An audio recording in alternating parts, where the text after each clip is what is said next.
भारत गौरव आचार्य श्री पुलक सागर जी गुरुदेव के प्रवचन और धार्मिक कार्यक्रम देखने एवं सुनने के लिए जिन शरणम मीडिया चैनल को अभी सब्सक्राइब करें और बेल आइकॉन पर क्लिक जरूर करें। जन्म देने के लिए मां चाहिए या नहीं चाहिए? बोलो। नहीं, इधर बात कर लेते हैं, तुम तो मेरे पक्ष में हो। जन्म देने के लिए मां चाहिए, राखी बांधने के लिए बहन चाहिए, कहानी सुनाने के लिए नानी चाहिए, प्यार लुटाने के लिए दादी चाहिए, जिद पूरा करने के लिए बुआ चाहिए, मौसी चाहिए। चाहिए या नहीं चाहिए? बोलिए। आपसे मेरा निवेदन है, वो जिंदगी काटने के लिए पत्नी चाहिए। मैं पुलक सागर कहता हूं, जब हर चीज में मां चाहिए, नानी चाहिए, मौसी चाहिए, पत्नी चाहिए, तो आज मेरी बात मान लो, इन सब रिश्तों को जीवित रखने के लिए घर में एक बेटी चाहिए। यदि बेटी ना होगी तो कोई भी रिश्ते हमारे पास। एक बेटी चाहिए, तब हमारे जीवन में रिश्तों की पूर्णता हुआ करती है। एक बेटी जरूर हो। अजीब होती हैं ये बेटियां, बड़ी अजीब होती हैं। ससुराल से पीहर में आती हैं, आसमान पे कदम हो जाते हैं। ऐसा लगता है जैसे जन्नत में जा रही हो।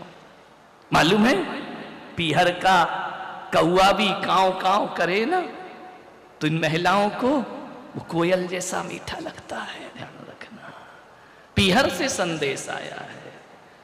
बुढ़ापा कितना हो जाए, पीहर जानते हो क्या होता है? किसे कहते पीहर?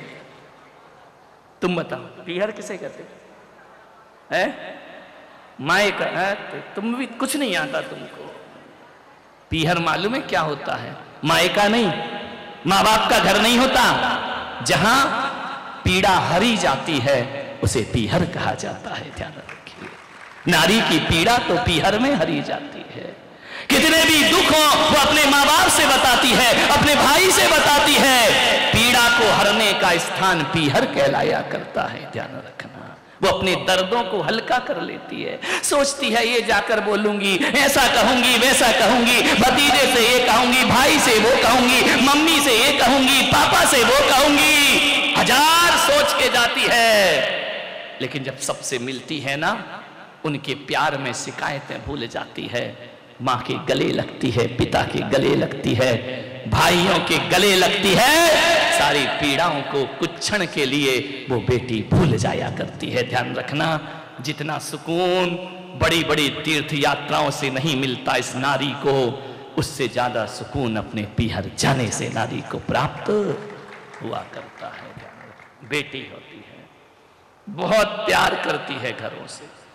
मैं आपसे निवेदन करूंगा, बेटियों को इतना प्यार दो, इतना प्यार दो। जब तक शादी नहीं हुई ना, सारा प्यार लुटा देना उसको।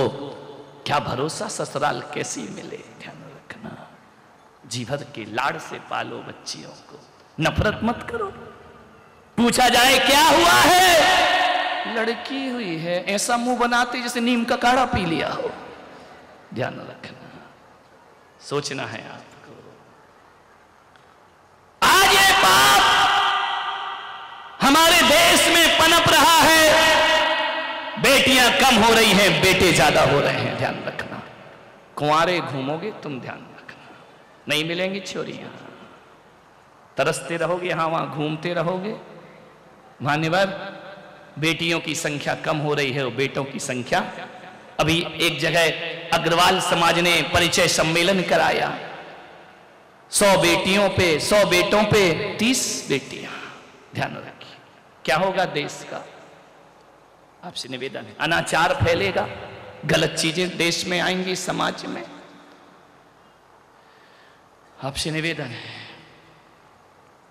बेटियों को मत कुचलो। आज एक पाप पनप रहा है, बड़े लोगों के घर, अमीरों के घर, गरीब के घर, झोपड़ियों में, महलों में, कुटीरों में, गांव में, गलियारों में, शहर में, चौबारों में एक ही पाप पनप रहा है। मासूम कली को पैदा होने से पहले रौंदा जा रहा है। आज गर्भपात हो रहा है सारी दुनिया में। पढ़े लिखे घरों में भी गर्भपात हो रहा है। महाजन कौम में भी यही बेटी की हत्या की जा रही है, जांच की जाती है। ये बात अलग है कि भारत सरकार ने इस पर रोक लगा दी है, लेकिन सरकार के रोक लगाने से कुछ थोड़ी होता है। कानून तोड़ने वाले तो रास्ते निकाल दिया करते हैं। कानून तोड़ने वालों को ज्यादा देर नहीं लगा करती है। अपने आप लगा दो जीएसटी, बढ़ा दो टैक्स। यहां नियम बनता नहीं है, वहां टूटने के रास्ते खुल जाए। तोड़ लेते हैं रास्ते, क्या कहे, रास्ता तो आदमी निकाल ही लिया करता है। मान्यवर, यदि कानून से देश सुधर जाता ना, तो फिर किसी संतों को प्रवचन करने की जरूरत नहीं होती। जहां कानून हारता है, वहां संत की वाणी जीवन में परिवर्तन किया करती है। सोचना है आपको। आज मैं आपसे दिल्ली के ईदगाह कत्ल खाने की बात नहीं करूंगा, मैं हैदराबाद के अलकवीर कत्ल खाने की बात नहीं करूंगा, मैं मुंबई के देवनार कत्ल खाने की बात नहीं करूंगा। आज मैं उस बूचड़ खाने की बात करूंगा। कुछ लोग मेरे पास आए कि यहां हाईवे पर एक बूचड़ खाना है, उसे वहां से हटाया जाए रोड से। अच्छी बात है, हटाना चाहिए, मैं समर्थन करता हूं।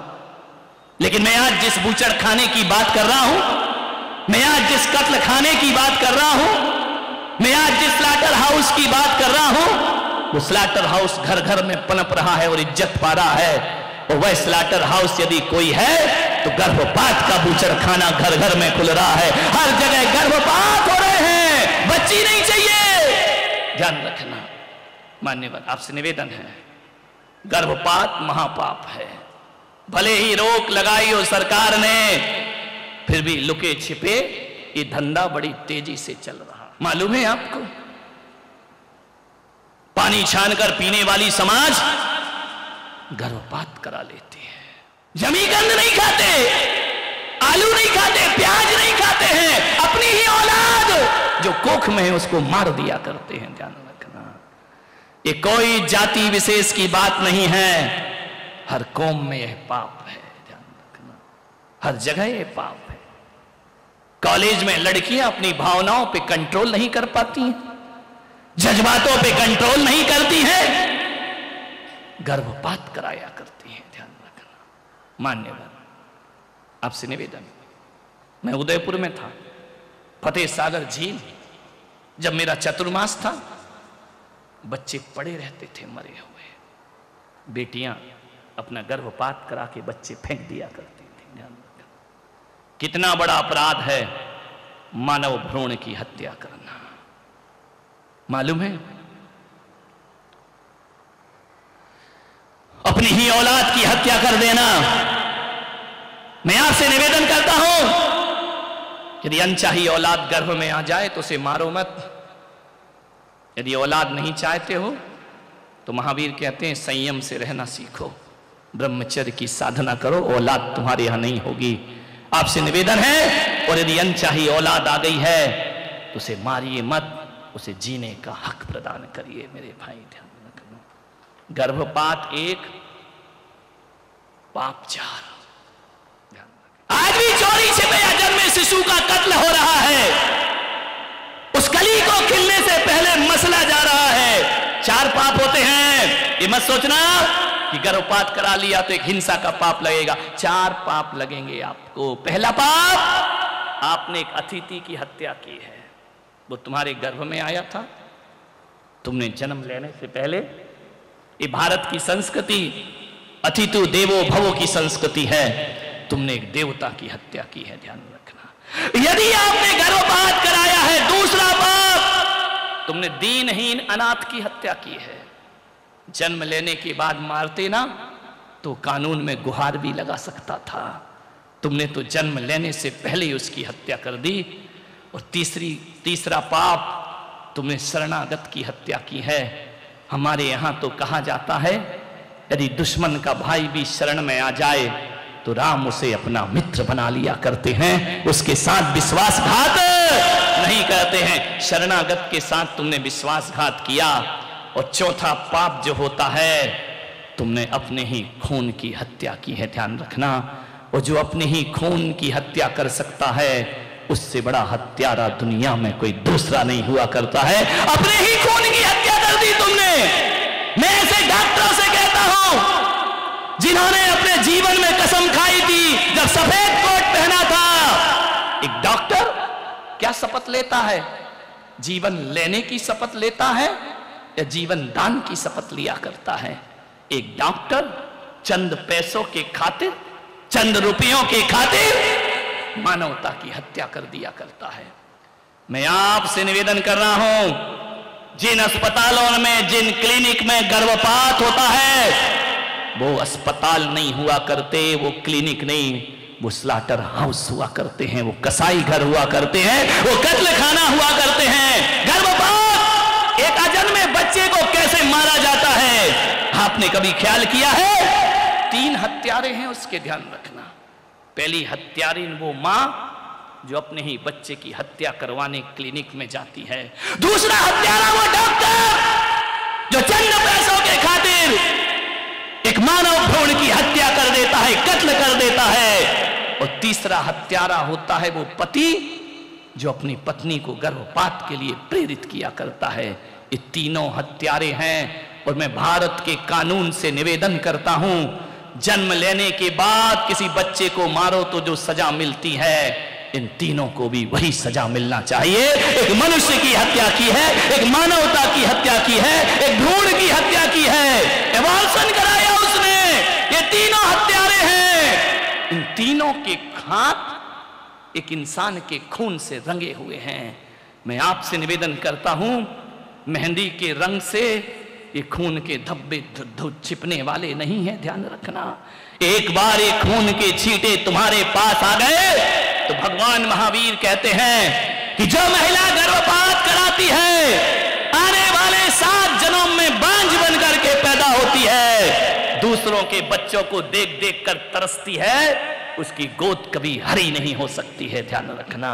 जिसने गर्भपात कराया वो 9-7 जन्म तक बांझ होती है। और जो डॉक्टर और जो पिता बच्चे का गर्भपात कराते हैं, ऐसे डॉक्टर 7 जन्म नपुंसक की पर्याय में पैदा हुआ करते हैं। ये कर्म का खेल है, ये कर्म योग है। ये नपुंसक की पर्याय में जाकर के पैदा होते हैं।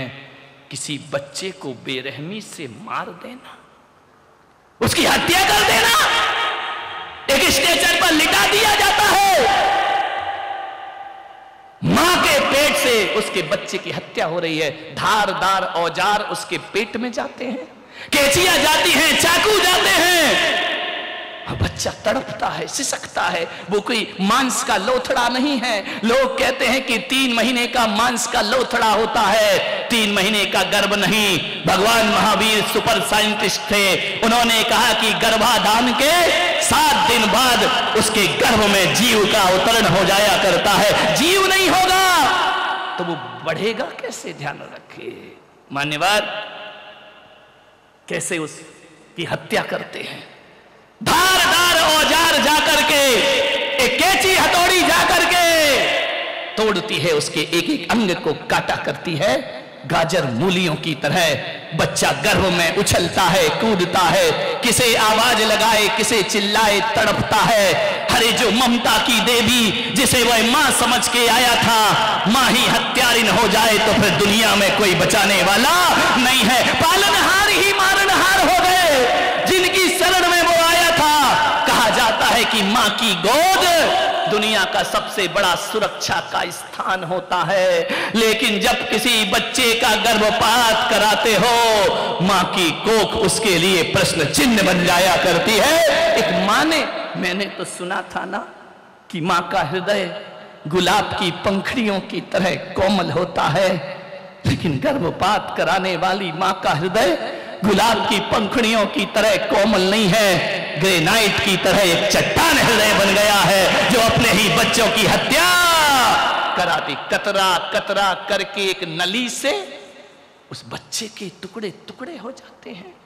वह चीखता है, आवाज बाहर नहीं आ पाती है।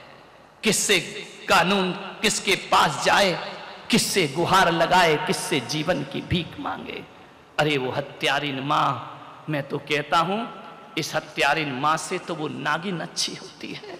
एक नागिन भी अपने बच्चे खाती है, एक कुतिया भी अपने बच्चे खाती है। लेकिन एक बात ध्यान रखना, जिसने गर्भपात कराया उनने तो इनसे भी बदतर अपनी जिंदगी बना ली।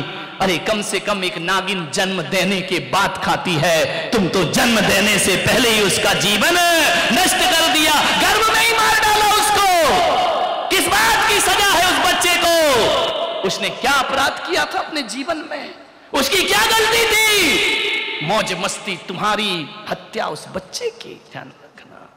मान्यवर, आपसे मैं निवेदन करता हूं, गर्भपात बहुत बड़ा